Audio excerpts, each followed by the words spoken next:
Lo que estás viendo no es el veredicto final de este caso. Es el momento exacto en que este acusado descubrió que el juez estaba vigilando su cuenta personal de redes sociales.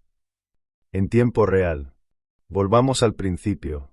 Bienvenidos a este espacio, donde la justicia tarde o temprano siempre llega. La ilusión de la impunidad digital suele ser el primer paso hacia la ruina absoluta de quienes se creen por encima de las instituciones del Estado. Mateo Torres era un joven que había crecido bajo el cobijo de una fortuna familiar considerable, un entorno donde los problemas complejos solían resolverse mediante transacciones bancarias o la intervención de bufetes de abogados de alta gama.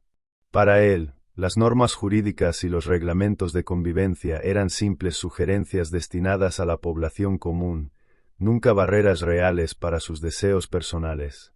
Esta mentalidad de absoluta desconexión con la realidad social lo llevó a protagonizar un incidente que marcaría el inicio de su caída. Aquella madrugada de fin de semana, las calles del centro histórico se encontraban semivacías debido al frío persistente. Mateo conducía un automóvil deportivo de gran cilindrada, un vehículo de lujo cuyo valor equivalía a varios años de trabajo de cualquier ciudadano promedio. Bajo los efectos de una euforia desmedida, el joven decidió acelerar a fondo, duplicando el límite de velocidad permitido en una zona de alta densidad peatonal y comercial. El pavimento húmedo por el rocío nocturno redujo la adherencia de los neumáticos, transformando el costoso automóvil en una masa incontrolable de metal y fibra de carbono. Al salir de una curva cerrada, Mateo perdió el control por completo. El vehículo subió a la acera con violencia y se estrelló de forma directa contra el escaparate principal de un negocio familiar que operaba en esa esquina desde hacía 3 décadas. El impacto destrozó la fachada de piedra y cristal, sepultando el inventario del comercio bajo una lluvia de escombros metálicos. Cuando las patrullas de la policía local llegaron al lugar del accidente, alertadas por el estruendo y las alarmas vecinales, se encontraron con una escena de caos. Mateo Torres apenas podía mantenerse en pie al salir del habitáculo destruido. Lejos de mostrar preocupación por los daños materiales causados al sustento de una familia trabajadora, el joven adoptó una postura sumamente hostil y altanera hacia los oficiales de servicio. Se negó en repetidas ocasiones a someterse a las pruebas reglamentarias de detección de sustancias, profiriendo amenazas veladas y repitiendo que su apellido era suficiente para apartar a los agentes de sus puestos de trabajo. El incidente terminó con el infractor trasladado a los calabozos en calidad de detenido, enfrentando cargos graves por conducción temeraria, destrucción flagrante de propiedad ajena y desacato severo a la autoridad.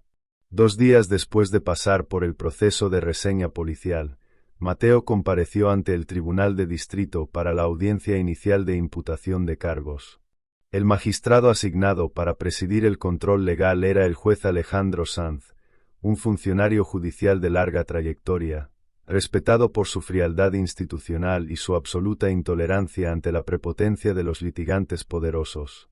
El abogado defensor de Mateo, un penalista de renombre contratado a cambio de una tarifa astronómica, desplegó una estrategia basada en la aparente falta de antecedentes penales del joven, argumentando que el choque había sido un desafortunado error de juicio debido al estrés y solicitando una medida cautelar que le permitirá esperar el proceso penal en libertad provisional. El juez Alejandro Sanz escuchó cada alegato técnico con una inmovilidad absoluta, analizando los informes forenses y las fotografías de los destrozos en el comercio local. Tras una breve deliberación en su estrado, el magistrado decidió concederle el beneficio de la libertad bajo fianza para evitar el ingreso inmediato en prisión preventiva, pero impuso un catálogo de restricciones que debían cumplirse de manera estricta. Mateo Torres quedaba sujeto a un arresto domiciliario nocturno obligatorio desde las 20 horas hasta las 6 de la mañana, la prohibición absoluta de operar cualquier vehículo motorizado y la restricción total del consumo de bebidas alcohólicas o asistencia a establecimientos de ocio. El juez Sanz se inclinó hacia el micrófono de la sala y miró fijamente al acusado, explicándole con un tono gélido que la fianza no era un pase de impunidad, sino un voto de confianza del sistema judicial, y que la menor infracción a estas órdenes daría lugar a la revocación inmediata de su libertad. Mateo firmó el acta de conformidad con una ligereza que rozaba el desprecio. Al salir de la sala de vistas, caminaba por el pasillo principal sonriendo de medio lado, convencido de que las advertencias del magistrado eran solo discursos vacíos para la galería pública. Una certeza errónea que lo llevaría a diseñar su propio arresto en las plataformas digitales. La falsa sensación de privacidad que ofrecen los entornos digitales modernos suele convertirse en la trampa más eficiente para los caracteres soberbios. Solo 3 días después de haber abandonado el Palacio de Justicia bajo un régimen de estricta vigilancia domiciliaria, Mateo Torres comenzó a experimentar los efectos del aislamiento en su residencia de la zona alta. Acostumbrado a una dinámica social intensa, donde su presencia era requerida en los clubes más exclusivos de la ciudad, el mandato de permanecer encerrado en su vivienda a partir de las 20 horas le resultaba una afrenta intolerable a su estilo de vida. En su mente, las palabras del juez Alejandro Sanz no eran más que un obstáculo menor que podía saltarse utilizando la discreción de los muros de su propiedad privada. Decidido a demostrar ante su círculo cercano que las restricciones de la corte no alteraban su posición de privilegio, Mateo convocó a un grupo selecto de amistades a una reunión privada en el interior de su domicilio durante la noche del martes. A medida que las horas avanzaban, el consumo de licores caros y la música a gran volumen transformaron la estancia en una fiesta que violaba el espíritu de la medida cautelar impuesta por el tribunal. Sintiéndose completamente seguro dentro de su perímetro residencial, y buscando la aprobación constante de sus seguidores en las redes sociales, el joven tomó una decisión que anularía cualquier estrategia de defensa legal futura. A la medianoche, Mateo inició una transmisión de vídeo en vivo utilizando su perfil personal en la plataforma Instagram, una cuenta que mantenía configurada en el modo de privacidad restringido, bajo la falsa creencia de que ese filtro digital impedía que el contenido fuera fiscalizado por personas ajenas a su entorno de confianza. Durante más de 20 minutos de emisión continua, el teléfono celular registró al joven consumiendo bebidas alcohólicas de forma explícita, bailando y mostrando con arrogancia fajos de billetes ante la cámara del dispositivo, interactuando con los comentarios que aparecían en la pantalla en tiempo real. La situación alcanzó su punto de mayor gravedad cuando Mateo comenzó a responder de forma directa a las preguntas de sus contactos respecto al accidente automovilístico y las restricciones judiciales que pesaban sobre él. Desinhibido por los efectos del alcohol y con una risa burlona que arrastraba las palabras, el joven se dirigió al objetivo de la cámara para referirse de forma despectiva a la máxima autoridad de la Corte de Distrito. El viejo juez cree que me va a tener controlado con un papel firmado. En esta casa y en esta ciudad mando yo. El dinero resuelve cualquier capricho de la ley, afirmó con un desparpajo que evidenciaba su total desprecio por el proceso penal en curso. Para Mateo, esa transmisión era una demostración de poder e inmunidad frente a las reglas básicas del orden público. Sin embargo, el infractor omitió un factor determinante que rige las interacciones en el ciberespacio. La lealtad de los seguidores digitales es una variable sumamente volátil. Entre los usuarios conectados a la emisión en directo se encontraba un conocido de la familia que mantenía una relación de profundo descontento con las actitudes impunes de Mateo, además de simpatizar con los propietarios del comercio destruido en el choque vehicular.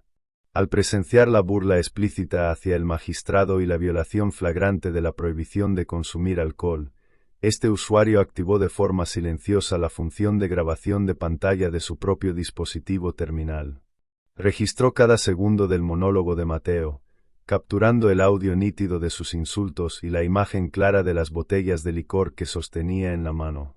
Pocas horas después de que la fiesta llegara a su fin y la transmisión fuera borrada de la plataforma, el archivo de vídeo resultante de la grabación de pantalla fue redactado y enviado de forma anónima a la dirección electrónica oficial de la Fiscalía del Distrito, bajo el encabezado de denuncia ciudadana por quebrantamiento de medida cautelar. El técnico informático de guardia de la Unidad de Delitos Tecnológicos procedió a la apertura del archivo a primera hora de la mañana, realizando una verificación preliminar de los metadatos y extrayendo fotogramas clave que confirmaban la identidad del emisor, la ubicación geográfica de la escena y la marca de tiempo de la transmisión en vivo.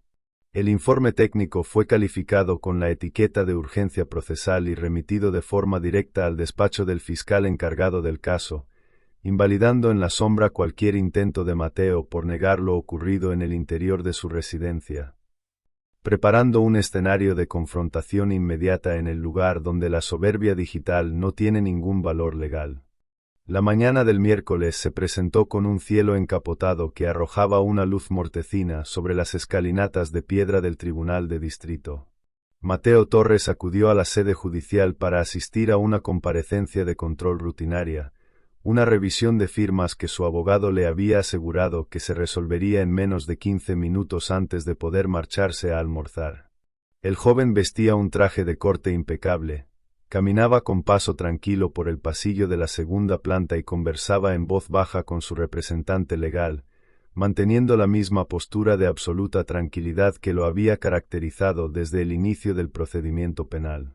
Una vez que las partes ocuparon sus respectivas mesas de litigio y el juez Alejandro Sanz tomó asiento en el sillón presidencial del estrado, la fiscal del caso solicitó la palabra de manera inmediata, modificando de forma drástica el orden de los asuntos previstos para la jornada. Con un tono de voz gélido y formal, la funcionaria pública informó al tribunal que la representación del Estado disponía de pruebas documentales irrefutables que demostraban que el investigado había violado de forma consciente, reiterada y flagrante todas las obligaciones accesorias asociadas a su libertad provisional bajo fianza. El abogado defensor de Mateo se puso de pie de inmediato para interponer una objeción técnica, alegando que se trataba de meras conjeturas sin sustento material y que su cliente había permanecido dentro del perímetro de su domicilio cumpliendo el horario establecido. Fue en ese preciso instante cuando la Fiscalía solicitó la autorización del magistrado para proceder a la utilización de los recursos multimedia integrados en la sala de vistas. Con el asentimiento del juez Sanz, un técnico de la Corte conectó una tableta electrónica al sistema central de pantallas de alta definición situadas en las paredes laterales del recinto público. El silencio que se apoderó de la sala número 4 se tornó sepulcral cuando las imágenes de la transmisión en vivo de Instagram comenzaron a reproducirse en máxima resolución frente a todos los presentes, llenando el espacio con el eco de la voz ebria de Mateo Torres burlándose de la autoridad del juzgado. La cámara del tribunal enfocó el rostro del joven en tiempo real mientras el vídeo mostraba el momento exacto en que afirmaba que su dinero podía comprar la voluntad de la ley. La palidez cubrió las mejillas de Mateo de forma instantánea, borrando cualquier rastro de la suficiencia que había mostrado minutos antes. Su boca quedó ligeramente abierta y comenzó a sudar frío, buscando con la mirada el auxilio de su abogado defensor. Sin embargo, el experimentado letrado, al comprender la contundencia de la evidencia digital y el peso del perjurio cometido por su cliente, optó por bajar la vista hacia sus anotaciones y comenzar a cerrar su carpeta de cuero, consciente de que no existía argumento jurídico capaz de salvar la posición del infractor ante semejante desacato en vivo. El juez Alejandro Sanz levantó la mano para ordenar la desconexión de los monitores de la sala. Su mirada se posó sobre el acusado con una fijeza que helaba la sangre de los asistentes en las bancas de la sección del público. Señor Torres, usted asumió de forma soberbia que la flexibilidad y la consideración de este tribunal ante su falta de antecedentes penales eran una muestra de debilidad institucional que podía burlar mediante el uso de sus plataformas digitales, habló el magistrado con una lentitud quirúrgica que amplificaba la gravedad de cada palabra.